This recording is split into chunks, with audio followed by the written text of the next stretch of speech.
രമണിയമ്മ, നമുക്ക് കുറെ ജറബറാന്റെ കളക്ഷൻസ് എത്തിയിട്ടുണ്ടല്ലോ. ഇന്ന് നമ്മുടെ നഴ്സറിയില് ജറബറയുടെ കളക്ഷൻസാ വന്നിരിക്കുന്നത്. കുറെ കളേഴ്സ് ഉണ്ട് അല്ലേ? അതാ നമുക്ക് ഇത്രയും ഏകദേശം 2, 4, 6, 8, 10, 11 കളറുള്ള ജറബറ വന്നിട്ടുണ്ട്. ഈ ജറബറ പ്ലാന്റ് നമ്മൾ സാധാരണ ബൊക്കയ്ക്കും അങ്ങനെയൊക്കെ പിന്നെ സെറ്റ് ചെയ്യാനൊക്കെ ഉപയോഗിക്കും. പിന്നെ ഈ പ്ലാന്റിന് അധികം വെള്ളം ആവശ്യമില്ല. ഒരു സെമി ഷെയ്ഡിലൊക്കെ വെക്കുവാണെങ്കിൽ നല്ലോണം ഇങ്ങനെ ഫ്രഷ് ആയിട്ട് നിൽക്കും. ഈ പൂവാണെങ്കിൽ ഒരുപാട് കാലം നിൽക്കും.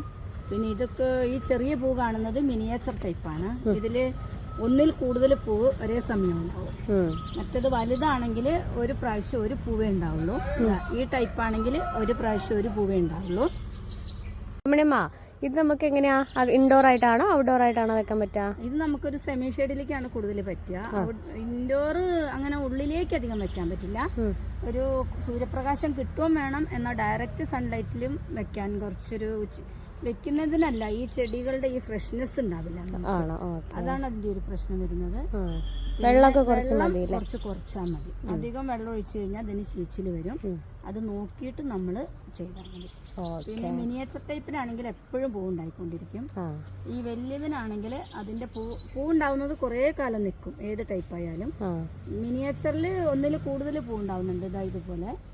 മറ്റേത് ആണെങ്കിൽ ഇങ്ങനെ ഒരു പൂവ് വന്നിട്ട് അത് കുറേ കാലം കഴിയും. പിന്നെ അത് കഴിയുമ്പോൾ അടുത്ത ബഡ്സ് വരുന്നുണ്ട് ഇതില്.